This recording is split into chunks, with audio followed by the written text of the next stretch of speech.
Olá, gente, estamos de volta com o Segunda Opinião, hoje com a presença ilustre do deputado federal Newton Tato, do PT de São Paulo. Ele esteve aqui na sexta-feira para ministrar palestra sobre as mudanças das políticas sociais e ambientais do Brasil. O evento que aconteceu na UFAC. A gente aproveita para falar que ele é o coordenador da Frente Parlamentar Ambientalista, membro do Grupo de Trabalho de Licenciamento Ambiental da Câmara e coordenador nacional da Secretaria de Meio Ambiente do PT.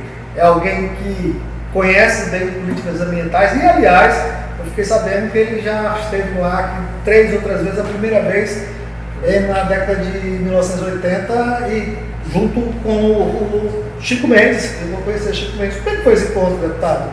Primeiro, cumprimentar a nossa Segunda Opinião, agradecer a oportunidade de estar aqui falando com a população do Acre. Estou vindo aqui a convite dos companheiros do meu partido, do PT, e aqui acompanhado do nosso presidente, o Cesário. Então, para mim é uma alegria muito grande estar de volta no Acre.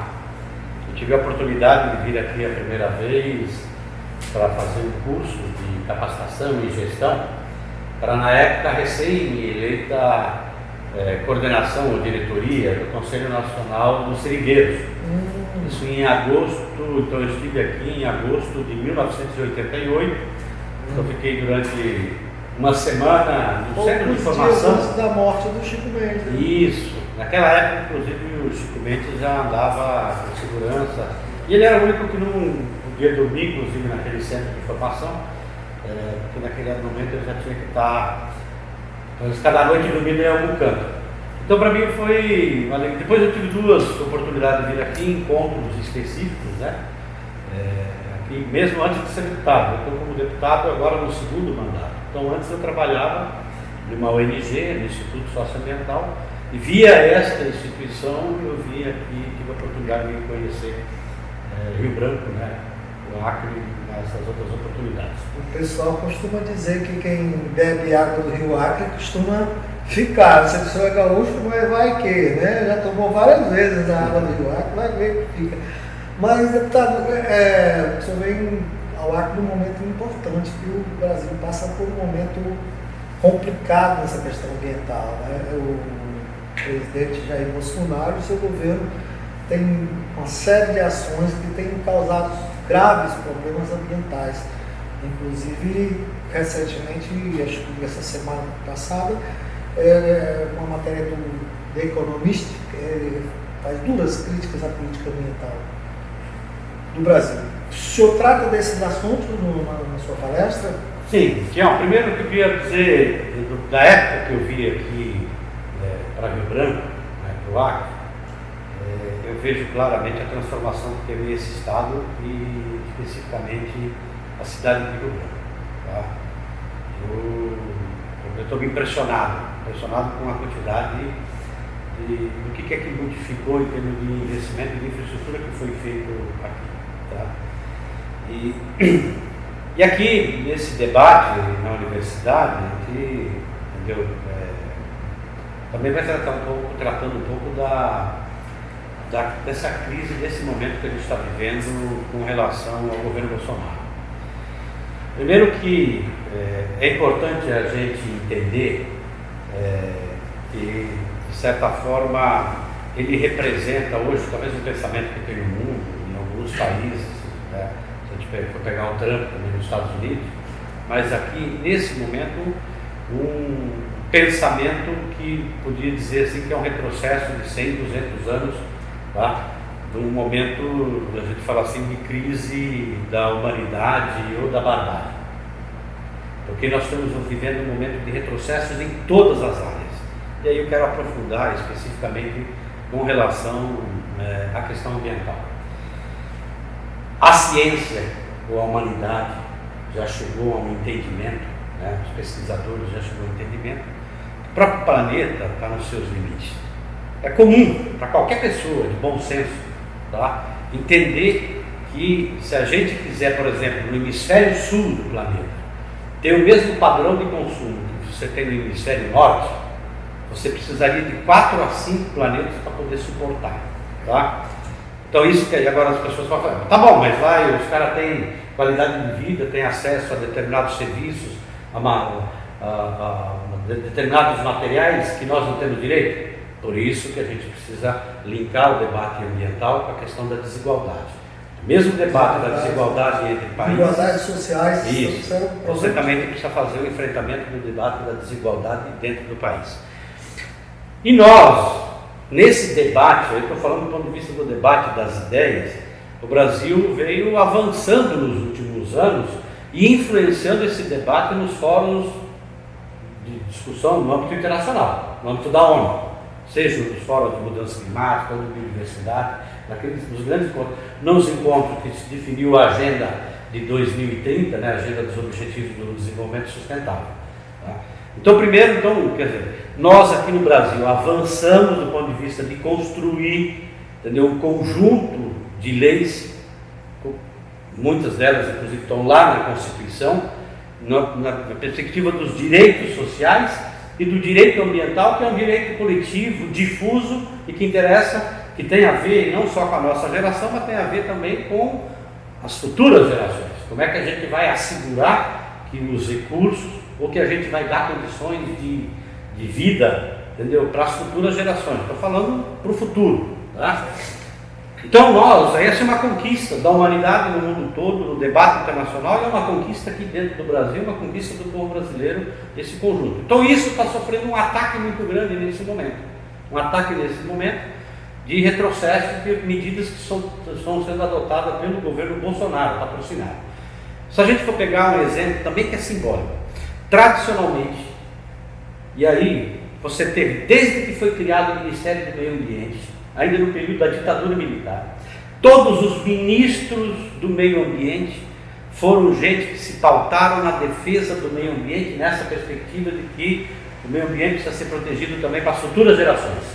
Todos, independente de qual governo. Com certeza. Só foram todos militantes, podemos dizer assim, da defesa do bem comum, do meio ambiente. Hoje a gente tem um ministro do meio ambiente que está com a agenda subordinada ao Ministério da Agricultura. Aí você pode perguntar assim, mas aí, qual o problema do cara? É que tradicionalmente o Ministério da Agricultura foi o lugar que hegemonicamente foi ocupado pelo pensamento do agronegócio, só que quem está lá hoje no Ministério da Agricultura e quem está no Ministério do Meio Ambiente é o pensamento mais atrasado no setor do agronegócio brasileiro. É aqueles que talvez a gente memorizar um pouco para quem está ouvindo, lembra um pouco da época do Hildebrando, do significado? Vis-a-vis, é mais ou menos parecido, entendeu, com o pensamento que a gente tem hoje no Ministério da Agricultura e no Ministério do Meio Ambiente, que não vê a importância de você, por exemplo, cuidar, entendeu, da floresta amazônica, que é importante para os amazônicos, né, para os acrianos e por diante, tá? Como também ela tem uma importância do ponto de vista do clima para o mundo todo. Então eu estou falando assim, hoje, quando você tem um presidente da República, que de repente vai lá e desautoriza um fiscal do IBAMA, que está lá no interior do Pará, cumprindo a legislação, cumprindo a Constituição, cumprindo o seu dever enquanto servidor público. Quando ele vai lá, aí o presidente da República vai lá e desautoriza ele e fala para que aquele madeireiro grileiro, bandido, porque não está fazendo a extração de madeira de forma legal, né, vai lá e coloca aquele cidadão em risco. Eu, inclusive, até vi pelo jornal que também esse episódio acontece aqui também no próprio estado do Acre. Então eu falo assim, qual o sinal, por isso que eu estou falando assim, qual o sinal que um presidente da República ou que um governador dá para um cidadão comum, para quem está ouvindo a gente, tem assistindo a gente, fala assim, não obedeça a lei, não cumpra a lei. Né? Qual o sinal? É verdade. Deputado, nós vamos fazer um pequeno intervalo, a gente volta já e a gente dá continuidade nesse papo, que está muito bom. Opinião é informação, opinião é emoção, opinião é coração. No período de 1º de agosto a 31 de dezembro de 2019, as novas assinaturas do jornal mais lido do Acre serão totalmente doadas ao Educandário Santa Margarida. Venha fazer parte dessa pauta do amor e aproveite para ficar bem informado. Educandário Santa Margarida, opinião e você, deu match. Estamos voltando uma conversa com o deputado Newton Tato. E, deputado, a gente estava falando agora sobre agronegócio.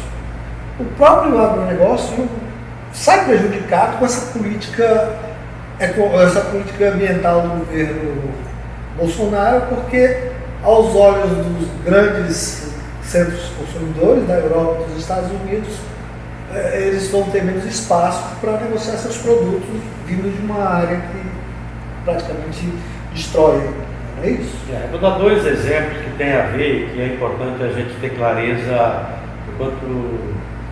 daquilo que a gente construiu de relações internacionais. Estou falando da gente que o Brasil construiu.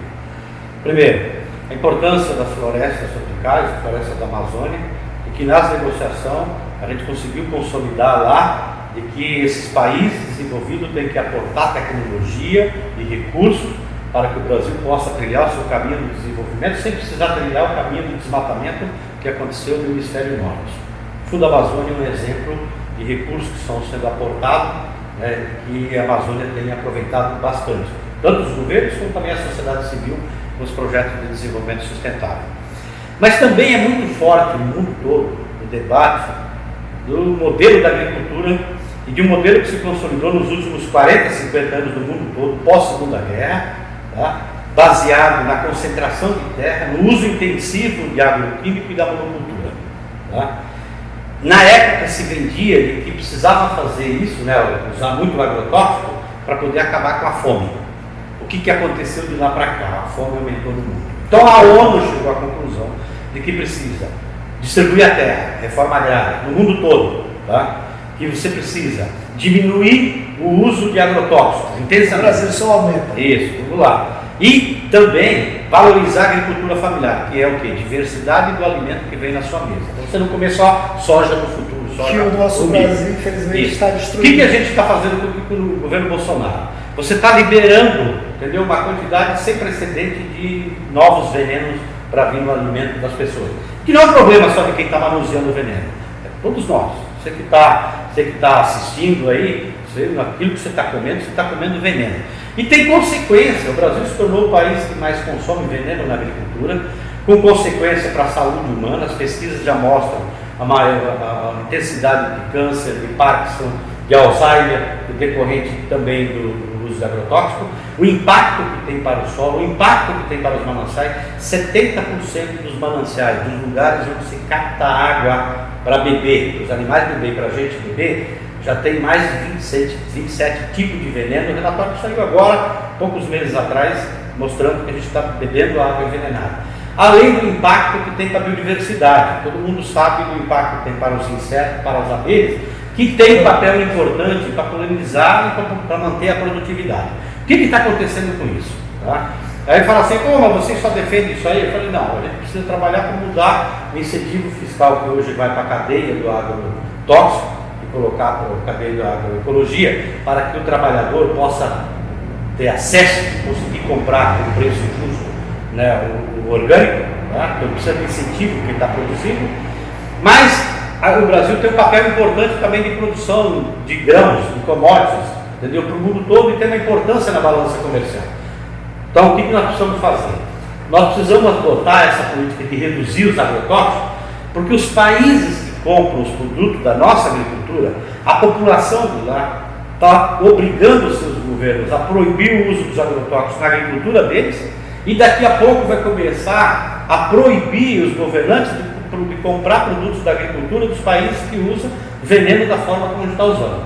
Então, a forma como o Ministério da Agricultura está fazendo, a forma como o Bolsonaro está fazendo com a agricultura brasileira, com esse modelo do agronegócio, está colocando em risco, inclusive, a exportação da agricultura brasileira, que tem um papel importante na nossa economia. Deputado, e sobre as mudanças climáticas? Dizem as pessoas que nós somos a última geração que tem possibilidade de salvar o planeta, de reverter esse processo. senhor concorda com isso? Sem dúvida nenhuma, sem dúvida nenhuma. Nós chegamos lá, as pesquisas já mostram isso aí, os pesquisadores, eu estou falando de quase 100% de todos os pesquisadores para qualquer tema que está relacionado ao debate de mudança climática.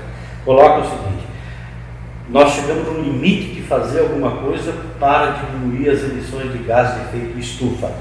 Se a gente não fizer alguma coisa na nossa geração, não há possibilidade da vida nesse planeta logo ali na frente.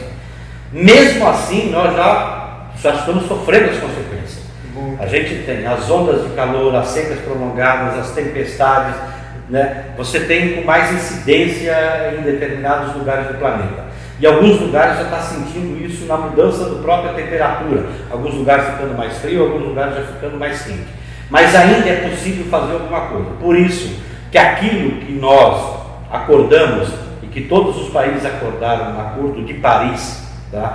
De diminuir pelo menos 1,5, 2 graus, né, a temperatura do planeta, é fundamental. Então nós temos metas a cumprir.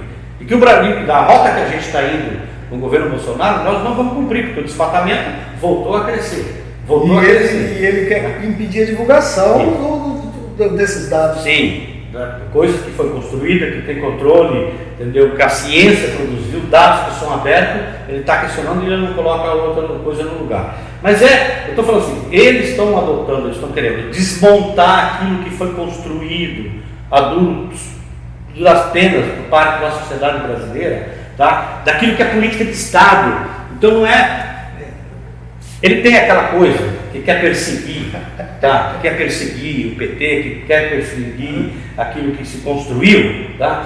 Mas aquilo que foi construído é política de Estado, que precisa ter continuidade, porque aquilo interessa para o povo brasileiro, aquilo interessa para a humanidade, né? Então, quando ele questiona os dados produzidos pelo INPE, tá? O INPE é uma das instituições mais respeitadas no mundo inteiro, que tem uma das melhores tecnologias para poder fazer monitoramento de desmatamento, tá?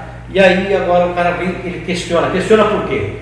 Porque os dados estão demonstrando que a política que ele está adotando, que quer entrar para dentro das unidades de conservação, que quer entrar para dentro das terras indígenas, que quer entrar para dentro dos territórios quilombolas, para poder levar mineração, sabe lá por quê? É bem provável que ele deve ter algum acordo com alguma mineração, com o esquema de mineração internacional, porque todo lugar que ele vai, ele já fala que devia algumas empresas norte-americanas para explorar minérios na terra indígena. Sim, porque provavelmente deve ter algum esquema, né? Algum esquema para poder fazer isso.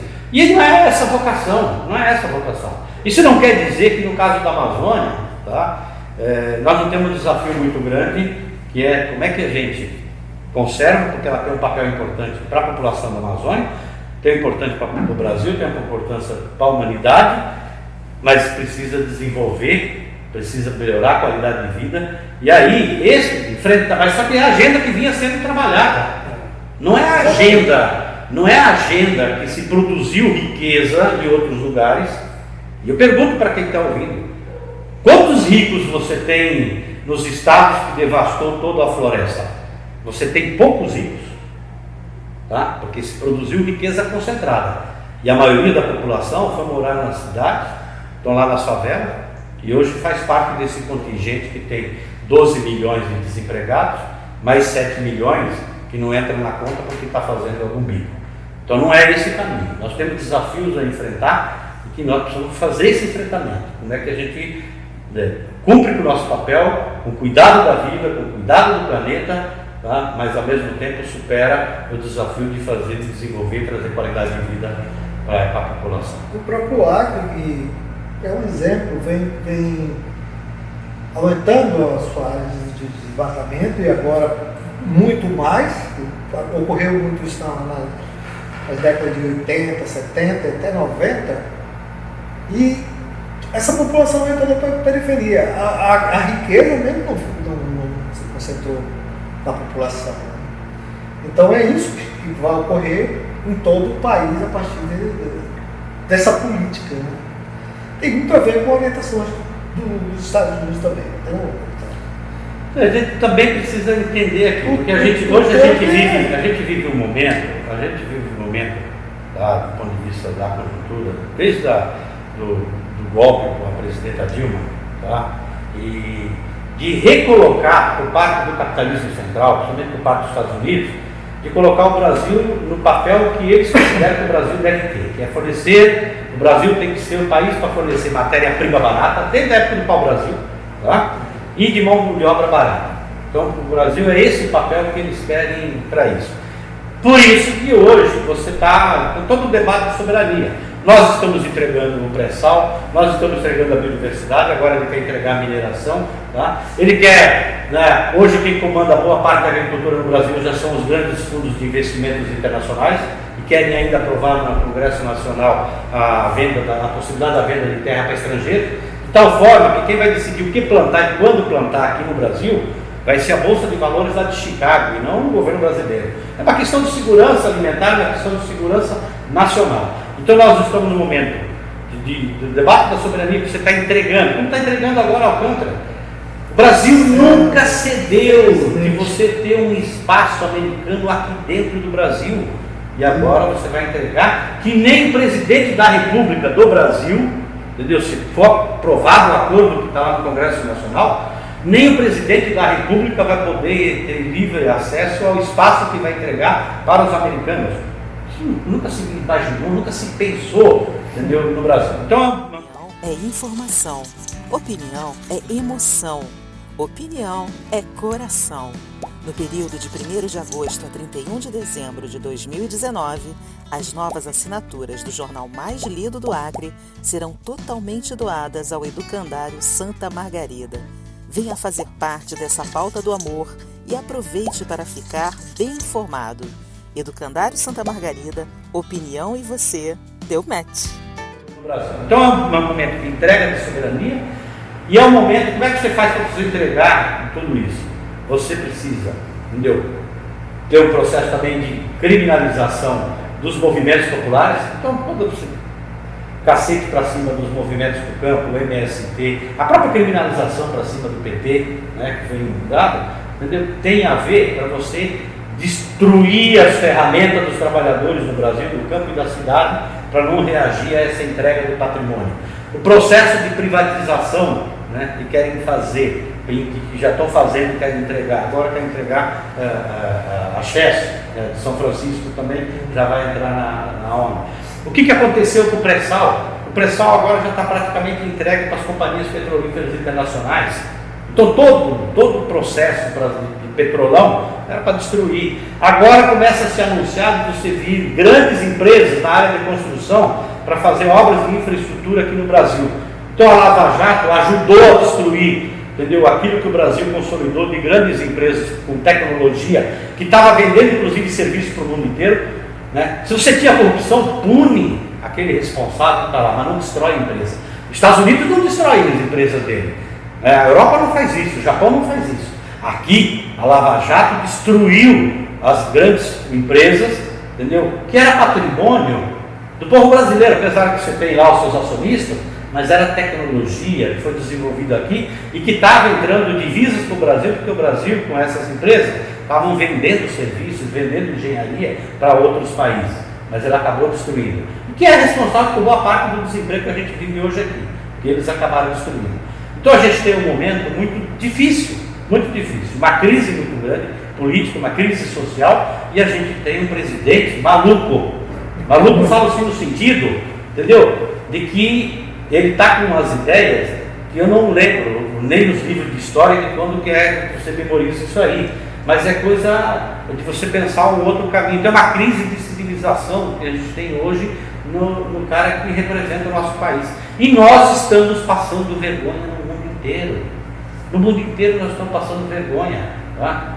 Então uma hora precisa dar um basta, a população precisa começar a reagir, a começar a pressionar. Um outro aspecto importante a gente dizer, que as pessoas às vezes não têm clareza, outra coisa que o capitalismo também começa a atacar é a capacidade que o Estado brasileiro tem de arrecadar imposto. Poucos países arrecadam em volume, pelo tamanho, né, do Brasil, pelo tamanho da população, a quantidade de imposto que a gente tem. Então presta atenção, quando foi aprovada uma emenda na Constituição congelando os investimentos de saúde e educação e que de certa forma quase que acabou completamente todos aqueles programas que foram implementados durante o governo do presidente Lula, tá? de inclusão social. Então, Minha Casa Minha Vida perdeu dinheiro, o PA perdeu dinheiro. Por quê? Para sobrar dinheiro para os juros da dívida pública para os banqueiros.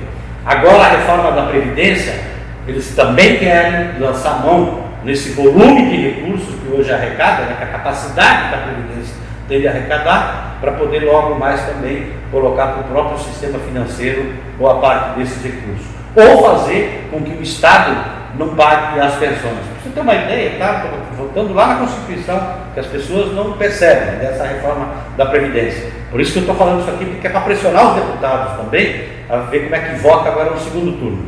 Está abrindo a possibilidade na Constituição de uma pensão, da pessoa receber uma pensão, né, ou uma aposentadoria, com valor abaixo do salário mínimo.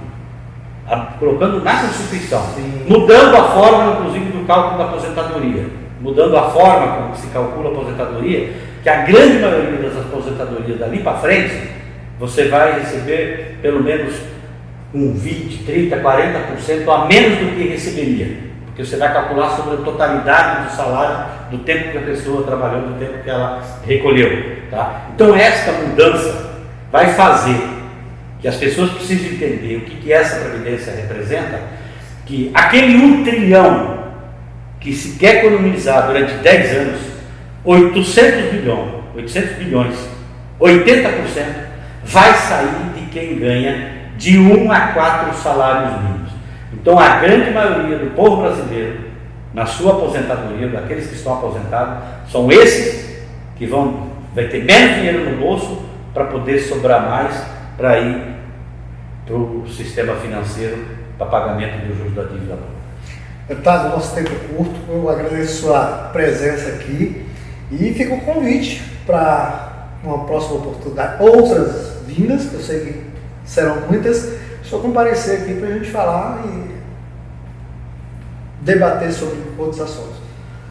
Então, eu que agradeço a oportunidade de estar aqui na Segunda Opinião, de volta no Acre, e pode ter certeza que nessa perspectiva de pensar os desafios de desenvolvimento para a Amazônia, para a população da Amazônia, com a preservação, com a conservação da biodiversidade, vocês têm um parceiro lá em Brasília, mesmo sendo deputado de São Paulo. Conte com a gente, prazer muito grande, um abraço a todos. Eu te agradeço. Gente, até a próxima. Tchau.